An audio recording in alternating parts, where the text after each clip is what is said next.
Selamat pagi sahabat Excellent. Hari ini nih kita kebetulan berkunjung ke tempatnya Pak Ray. Pak Ray ini dulu teman lama yang awalnya kita sempat musuhan sih. Awal dikatakan ya Pak Ray ya. Tapi akhirnya dia jadi salah satu guru saya di bidang labet. Dulu saya ya. Waktu itu agak unik sih cerita perkenalan kita, tapi kita bahas di lain waktu.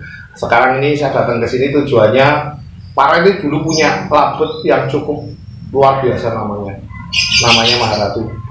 Maharatu itu dulu burung konslet betina. Waktu itu belum begitu banyak burung konslet, baru ada Kusumo sama Saidan sama Arnold ya. Sama Arnold. Baru 3 itu setahu. 4 sama Maharatu ini. Yuk kita coba sih tanya-tanya dulu perawatannya, awal mulanya gimana, kita tanya sama Pak Ray nih, ceritanya gimana. Pak Ray, gimana dulu ceritanya Maharatu itu dapat dari mana dulu Pak Ray? Maharatu itu dulu dapat dari temen juga di Jogja juga. Waktu itu dijual borongan. Oh, borongan. Jadi mungkin karena ya biasalah kita kan kadang-kadang kalau perlu ada keperluan lalu dijual borong ya. Jadi bukan waktu itu 9 burung. 9 burung. Dapat. Kemudian ada beberapa yang akhirnya tanpa diduga gitu menjadi burung yang istimewa dan ya untuk saat itu fenomenal lah. Ya, aku masih ingat itu ada beberapa. Nanti kita bahas itu. Jadi itu dapat posisi 9 burung Pak Ray. 9 burung. Harganya berapa itu dulu? Harganya kalau nggak salah, saya udah lupa soalnya. Lama ya? Iya, 5,5. 9 burung. Ya kalau perhitungan ya antara 500 lebih sedikit. Ya, segituan lah 500 ya. Untuk burung konslet yang waktu itu kalau lihat kualitasnya mewah. Itu udah tambah kandangnya semua. Oh, sudah tambah kandang. Jadi kandang kayu semua udah. Jadi yang namanya makanya waktu itu ya rezeki lah. Rezeki ya. Karena waktu itu saya kan masih main kenari sebenarnya. Oh, masih main kenari. Iya, Pak Ray waktu itu masih ternak kenari kalau nggak salah pakai Yorkshire ya Pak Ray ya. Ceritanya gimana tuh awalnya Pak Ray? Kok bisa terus jadi Maharatu? Saya termasuk nggak pintar sebenarnya. Jadi waktu itu kan sebenarnya ya termasuk mungkin Om Aris ya masih belajar kita masih nyari. Jadi kalau Maharatunya sendiri itu malah tadinya burung yang paling lemah lah. Salah satu yang nggak ada prospeknya lah istilahnya. Malah paling jelek anggapannya mungkin ya. Lalu mentalnya itu jelek sekali. Birahinya nggak ada. Birahinya. Jadi istilahnya narik aja nggak. Susah untuk bunyi ya. Kalau nggak salah waktu itu dengar ceritanya Pak Ray susah untuk bunyi. Sehingga saya sampai bawa ke dulu belum banyak gantangan. Jadi Telogo itu salah satu yang paling populer tuh. Ya, dulu tempat kita kenalan. Ya, tempat kita kenal. Jadi itu saya sampai 11 kali gantang bawa Maharatu. Waktu itu kebetulan ada saudaranya namanya Maharani. Jadi selalu Maharani itu selalu juara 1. Ya. Sehingga fokus kita itu nggak ke Maharatunya. Ke Maharaninya. Maharatunya digantang selalu diem. Seperti itu. Cerita awalnya gimana? Cerita awalnya ya sama ya, saya gantung di rumah seperti ini, nanti bisa disuting kali gantangannya masih ada. Itu tidak pernah, ya bunyi, tapi bunyi maunya dia lah, istilahnya nggak pernah. Nggak gacor lah ya. Dipancing nggak mau, dia apa segala. Kemudian saya kebetulan karena sudah mulai jengkel, yang lain jadi kok dia nggak jadi. Istilahnya burung paling jelek lah, makanya waktu itu dianggapnya. Badannya paling kecil. Jadi makan asal-asalan, terus saya jemur setiap hari dari jam 7 pagi sampai matahari habis. Jadi ya mungkin habisnya kalau di rumah saya tuh ya jam 2, jam 3. Jam 2 geser ya kalau nggak salah waktu itu ya, Pak Ray cerita ya. Jadi, itu kalau nggak salah pakannya waktu itu tuh pakan tinggi Pak Ray, karena ada sisa. Sejarahnya gimana itu pakan Pak Ray? Saya nggak usah nyebut merek lah. Ya, ceritanya itu pakan sebenarnya bukan untuk labet. Saya mau beli pakan kenari. Kemudian ternyata dusnya tertukar, isinya pakan burung perkutut. Jadi pakan burung perkutut yang untuk lomba tinggi. Lah karena udah keburu dibeli 48 tak kalau nggak salah itu. Ya akhirnya dia dan beberapa burung lain Tapi yang saya ingat dia yang saya kasih terus karena saya udah jengkel sama burung gitu. Itu pakan sebenarnya pakan hitungannya pakan nggak kepake ya. Iya. Nggak kepake akhirnya karena saking jengkelnya dikasih pakan tinggi itu yang terus, perkutut itu ya, pakan perkutut. Itu pun kalau istilah sekarang kita kan udah tahu kalau burung dikasih pakan tinggi dia jadi birahi. Kalau dulu kan kita belum tahu ya. Jadi itu pun dia tidak ada birahinya. Tidak ada birahinya. Tidak ada. Jadi pagi mandi terus dijemur, mandi semprot ya Pak Rey, mandi semprot sampai jam 2 jam 3 sore mataharinya habis. Itu pun dikasih pakan kencang, pakan tinggi, itu tidak ada birahinya. Tidak ada birahinya sama sekali. Jadi itu yang agak unik di Maharatu betina tapi nggak punya birahi. Nggak punya birahi. Sampai berapa lama itu dirawat waktu sebelum konslet nih, dari awal dapat Pak Rey saya sampai itu beli tanda bunyi? Seingat saya bulan Februari. Ya, lalu Maharatu itu munculnya Maharatu konsletnya itu langsung konslet soalnya. Jadi nggak pakai proses. Ya, cuman kan istilahnya digeletakin selama sekian bulan ya? Jadi Februari, Maret, April, Mei, Juni, Juli, 5 bulan. 5 bulan itu hanya dirawat, pokoknya dimandiin, taruh situ pakannya kenceng itu, dijemur sampai jam 2. Jadi jemurnya tiap hari sampai jam 2 kalau nggak salah Pak Rey ya, betul ya? Habis itu kerakap. Zaman dulu kan semua dikerakap. Sistem factor ya. Habis itu masuk sore kerakap ya. Sistem terus dikerakap. Terus habis itu selama 4 bulan kalau nggak salah ya, Pak Rey dilakukan seperti itu. Tiba-tiba kenapa kok Pak Rey memutuskan untuk burung itu untuk digantang? Oh, kalau gantangnya udah mulai bulan April, Mei gitu loh. Oh, sudah digantang? Iya, karena waktu itu ada yang bilang coba digantang barangkali birahinya bisa naik. Karena nggak ada birahinya ya. Karena itu teman guru saya juga Om Wihan itu yang ngajarin. Oh, Wihan. Dulu kan tetangga. Wihan waris loh. Ya, dulu tetangga saya. Itu dia bilang, ayo bawa aja. Lalu seperti itulah. Tapi ya di bawah tidak pernah bunyi. Saya ingat nggak pernah bunyi. Sampai ke 10 itu dia tidak bunyi. Sama sekali. Jadi di bawahnya bunyi. Di bawah bunyi. Tapi mentalnya jadi kayak jelek apa gimana lah. Saya kurang paham. Gacor Pak Rey, sempat gacor. Nggak gacor sih. Ya pokoknya biasa. Mau bunyi lah. Mau bunyi tapi nggak gacor dia. Dia bunyi semau-maunya dia. Semaunya dia. Terus di gantangan ke-10 dia belum mau bunyi, gantangan ke-11 tiba-tiba dia. Saya ingat itu hari Kamis. Oh, waktu aku ada ya Pak Rey kalau nggak salah ya. Apa nggak ada? Waktu aku langsung nawar itu bukan? Maaf, waktu itu bukan Kamis karena waktu itu di Celogo ada yang Iya, Kamis betul. Kamis ya. Lakberan. Iya, lakberan sore. Saya ada waktu itu kalau nggak salah. Sama teman-teman yang lain. Cuman bunyi di pertengahan ya Pak Rey. Itu yang pertama nggak mau bunyi. Yang sesi pertama. Sesi pertama nggak mau bunyi. Lalu sesi keduanya itu yang tiba-tiba nggak bunyi, tahu-tahu tengah-tengah dia nekuk kepalanya dan sampai rampung itu nggak berhenti ya. Sama sekali. Nah, terus saya ngejar itu waktu itu. Itu sejarahnya ada beberapa itu sama teman-teman saya Jordan ya beberapa orangnya. Jadi waktu itu ceritanya gini, kenapa kok saya tahu Maharatu nih sahabat excellent. Waktu itu Pak Rey gantang, kita nggak sempat komunikasi banyak, wong kita belum deket ya Pak Rey waktu itu ya.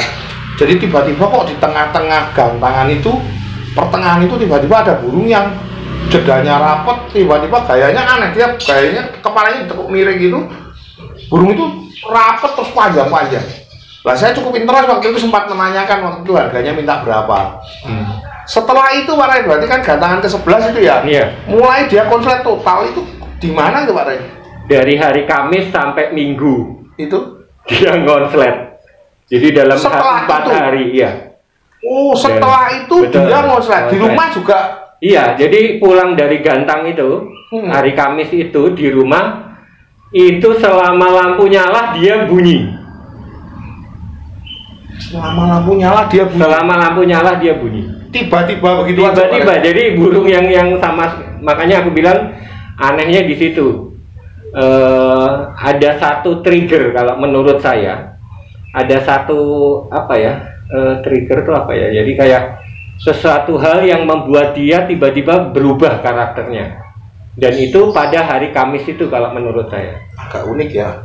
Apa itu menurut Pak Rey? Kalau ini saya prediksi. Wah, waktu itu saya dengan Yuda itu yang dulu Mas Yuda itu yang temenin saya selalu. Yang nemenin gantang ya. Karena dia yang megang dulu ternak kenarinya. Waktu mau digantang yang kedua, kita buka gantangannya di bawah. Di sini ada orang bawa kacer. Begitu lihat kacer, itu Maharatu nabrak. Gilo. Takut. Nah sampai waktu itu saya bilang sama Yuda, wah kalau kayak gini apa lagi nggak bakal mau bunyi. Malahan sangkain setelah digantang itu calonnya yang sesi kedua nggak bunyi. Setelah ngelabak gitu ya bunyinya.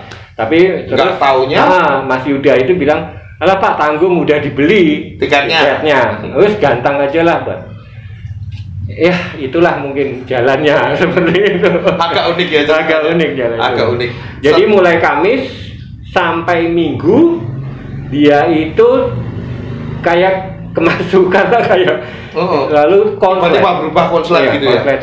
Dan hari Minggunya saya bawa waktu itu ada juga lomba. Ya BNR. Saya ketemu saya lagi di Telogo. Di Telogo Rejo. Kerjanya gila waktu itu. Waktu itu lalu juara 1 2 kali, juara 2-nya sekali kalau nggak salah. Ya 1-1-2. Iya. Itu burung yang nggak diprediksi sama sekali tadinya. Termasuk sama yang punya tim. Sama yang punya. Saya cari SF nih. Sama Texon. Agak unik sih ceritanya ketemuannya sama Pak Rey. Kita sempat otot-ototan lah. Saya teriaknya kenceng. Pak Rey merasa bising, dia marah gitu. Nah akhirnya waktu itu saya coba minta SF-nya, sempat dia nggak marah sih. Tapi akhirnya juara 1-2 kali, juara 2, kerjanya luar biasa. Saya lihat dengan mata kepala saya sendiri kerjanya gila. Dan mungkin gayanya yang bikin. Gayanya unik, dia patah leher.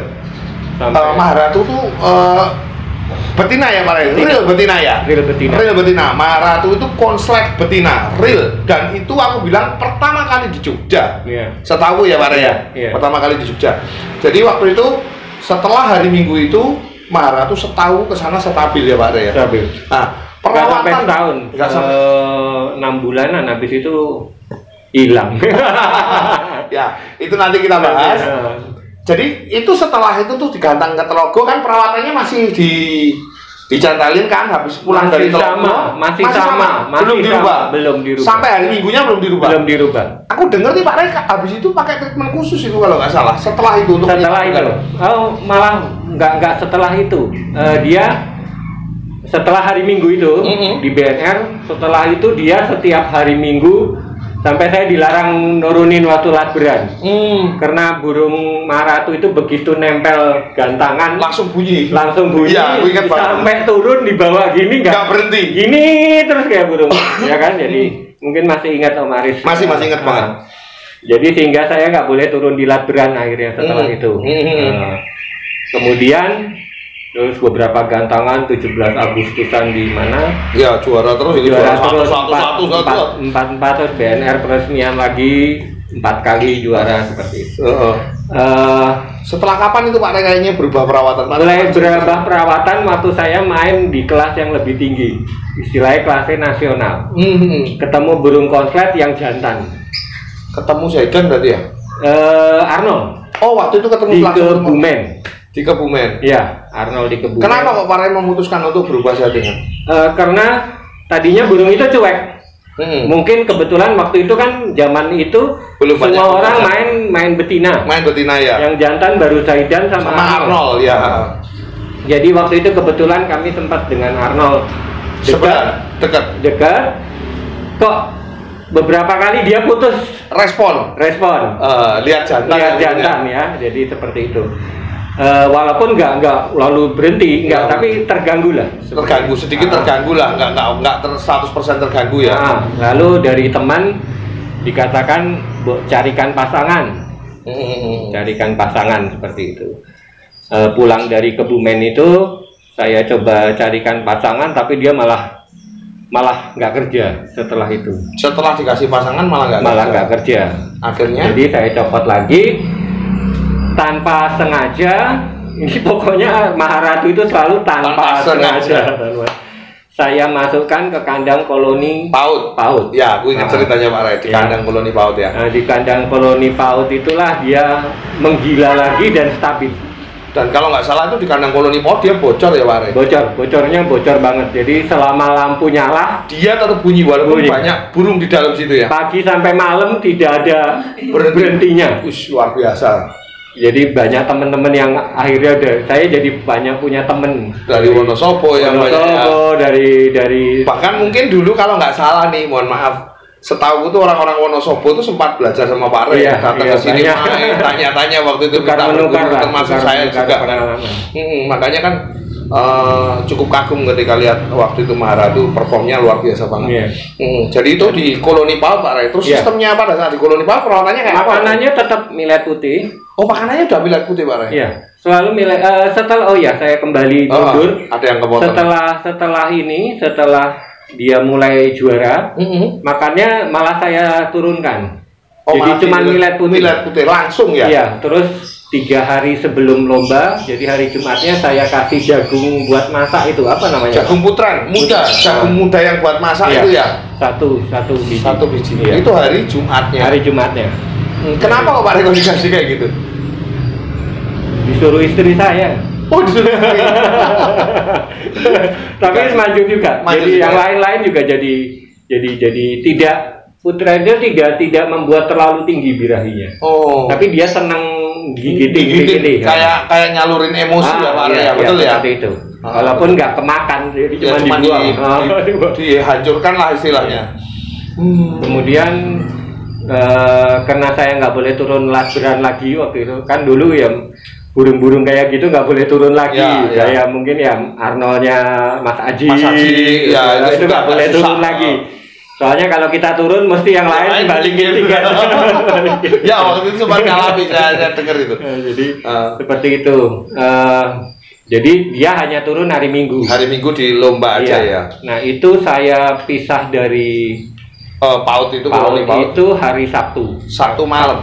Sabtu pagi. Iya. Berarti Sabtu pagi sampai malam dia. Kan dia selama waktu sama PAUD nggak dijemur. Oh, sudah nggak dijemur? Memang non jemur sama sekali? Karena kandang PAUD-nya nggak di dalam ruangan. Di dalam ruangan, jadi susah angkat-angkatnya lah.